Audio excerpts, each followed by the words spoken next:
आपने सरसों लगा लिया है, ठीक है, लेकिन ऐसा है कि सरसों ये अंतिम बात नहीं है, आपका आगे साल भी लगाएंगे।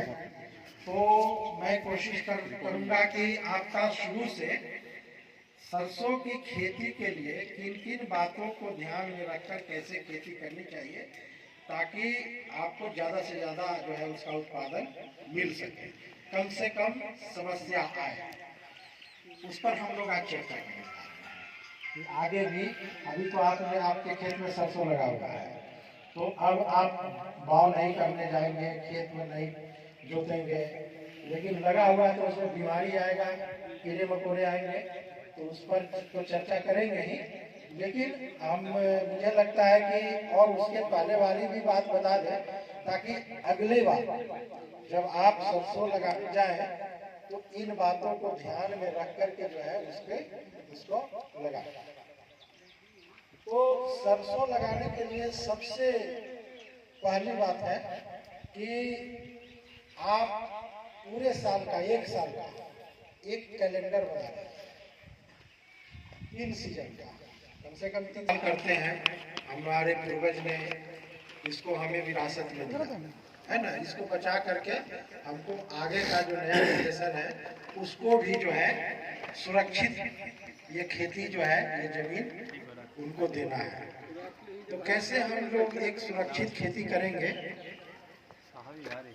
और दिनों दिन खेती योग्य भूमि जो सिकुड़ते जा रहा है, ये जो बिल्डिंग, ये घर जो बना हुआ है, कभी यहाँ खेती हुआ करता है, उम्मीद करते हैं, आज ये बिल्डिंग बन गया, तो ये धीरे धीरे जो जहाँ खेती हो रहा है ना, वहाँ पर कुछ दूसरे चीज में उसका उपयोग होने लगा, तो कृषि योग्य भूमि धीरे धीरे सिकुड़ता जा रहा है। तो इस एक तो धीरे धीरे कृषि योग्य भूमि सिकुड़ता जा रहा है, घटता जा रहा है। दूसरी ओर जो प्रकृति भी जो है हमारा खेती के विपरीत जा रहा है, खेती के लिए जो मौसम चाहिए, जो अनुकूलता चाहिए, वो उसके विपरीत चल जा रहा है। तो ऐसे में हमको अपने खेती के तौर तरीकों में बदलाव लाना पड़ेगा। इस मौसम के बदलते परिवेश में, इस मौसम के बदलते परिवेश में हमें खेती के तौर तरीकों में बदलाव लाना पड़ेगा, तभी हम खेती से जुड़े रहेंगे। क्योंकि खेती से जब तक हमारा उत्पादन जितना हम सोचते हैं उतना नहीं मिलेगा, हमें आमदनी उतनी नहीं आएगी जितनी हम उम्मीद करते हैं, तो फिर हमें उसमें इंटरेस्ट नहीं रहेगा काम करने में, और धीरे धीरे हम खेती को छोड़ना शुरू कर देंगे। ये तो गनीमत है कि अभी तक ठीक ठाक चल रहा है कि लोग खेती से जुड़े हुए हैं, या तो खुद कर रहे हैं या किन्हीं से करवा रहे हैं। लेकिन हमारे बाद का, आपके बाद का जो जनरेशन है, उनका लगाव और घट जा रहा है खेती से। वो खेती से कैसे लोगों को, किसानों को जोड़ कर रखना है, उसके लिए जो है हमें प्रयास करना है। तो इसके लिए है कि सबसे पहले एक साल का एक कैलेंडर बनाइए कि हमें खरीफ में, आप साल का शुरुआत खरीफ से कीजिए। खरीफ में हमारा खेत कब खाली हो रहा है, खरीफ का सीजन वाला फसल लगाने के लिए। किन्हीं का लेट से कटता है, खेत खाली होता है, किन्हीं का लगा ही नहीं, गर्मा में खेत खाली पड़ा हुआ है।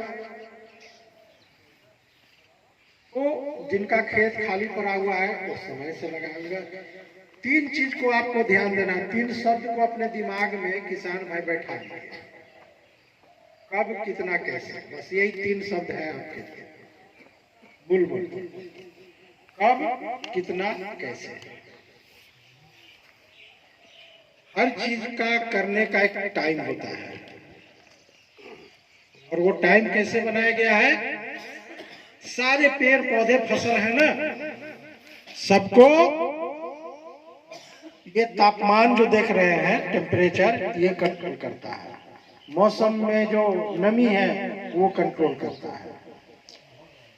हमारा कितना देर तक जो है सूरज की रोशनी रहती है, दिन कितना देर का होता है, कितने घंटे का होता है, रात कितने घंटे का होता है, यही सब कुछ फैक्टर है जो फसल का समय और उसका हर चीज बढ़वार से लेकर के फलन तक हर चीज वही डिसाइड करता है। और इसी को ध्यान में रखते हुए, इन्हीं सब चीजों को ध्यान में रखते हुए एक समय दिया गया कि ये फसल की ये वैरायटी इतने दिनों की है, आपको इस समय लगाना है, उसका टाइम दिया गया है।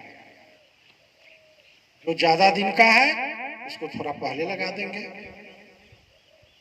कम ड्यूरेशन का, मान लीजिए कि हमारा खेत खाली नहीं हुआ, लेट से खाली हुआ, हमको लेट से लगाना है, तो हमको प्रभेद की जानकारी होनी चाहिए कि ये प्रभेद जो लगा रहे हैं कितने दिनों की है, और हमारा जो खेत है, खेत का जो सिचुएशन है, वहाँ सिंचाई के साधन है कि नहीं है, कि वर्षा आधारित है, उसके अनुसार जो है आपको प्रभेद का चयन करना है, ताकि आपका अगला सीजन खरीद के बाद जो रबी सीजन आएगा वो आपका समय से लग जाए। और रबी वाला में भी इसी तरह हमें देखना है कि मेरा कब खाली हो रहा है खेत, क्या सिचुएशन है हमारे खेत का, उसके अनुसार प्रभेद का चयन करके जो है उसकी बुआई कीजिए, रोपनी कीजिए, ताकि आपका एक फसल और गर्मा में भी मिल जाए। बस ध्यान देने की एक बात है कि पहली गाड़ी अगर छूट जाएगी, कहीं आप जा रहे हैं, पहली गाड़ी छूट गई या लेट से पकड़े गाड़ी को, समय वाली नहीं पकड़ाई, तो अगली हर गाड़ी आपको लेट ही पकड़ना पड़ेगा। और वहां जहां जाना है, जिस काम के लिए जा रहे हैं, वहां जाते जाते इतना लेट हो जाएगा कि जाना बेकार हो जाएगा, आपका काम ही नहीं होगा।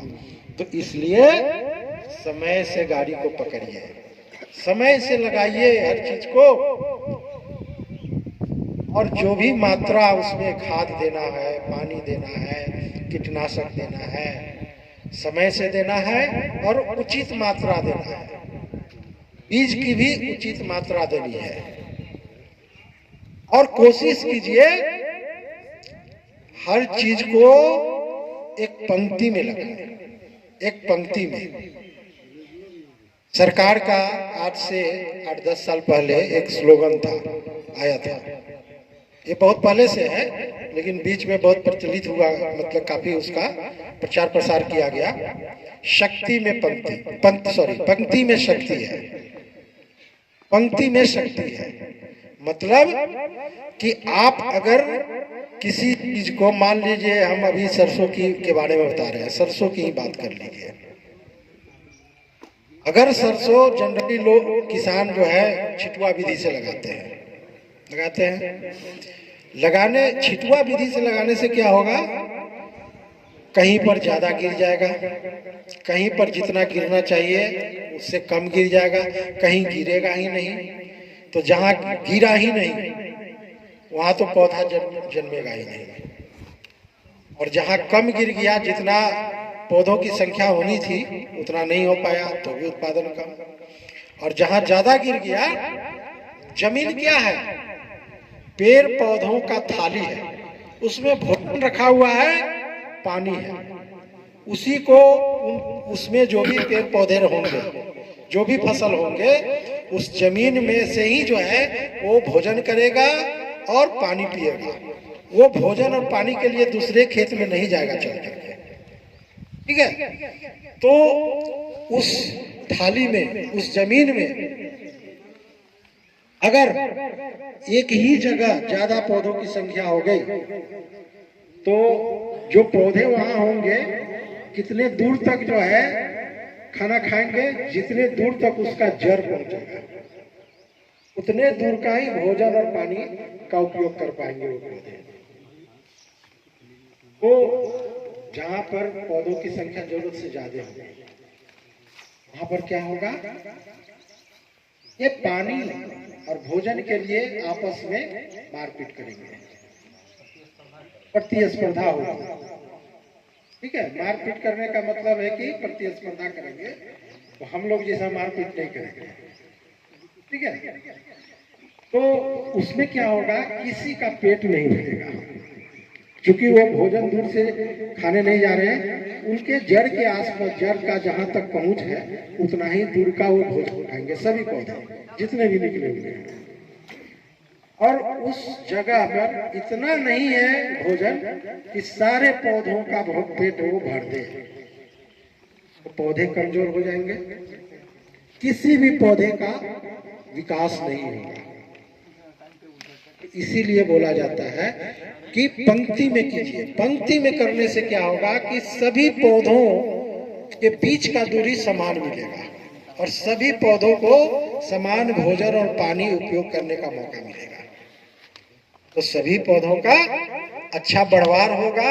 साथ साथ में जब आप पंक्ति में अगर बुआई करते हैं या रोपनी करते हैं कोई भी चीजों का, कोई भी फसल का, तो आगे कोई भी काम, चाहे निकौनी की काम हो, दवा छिटने की काम हो, खाद छिटने का काम हो, कोई भी काम करने में आसानी होगा निस्बत कि आप छिटुआ विधि से करते हैं।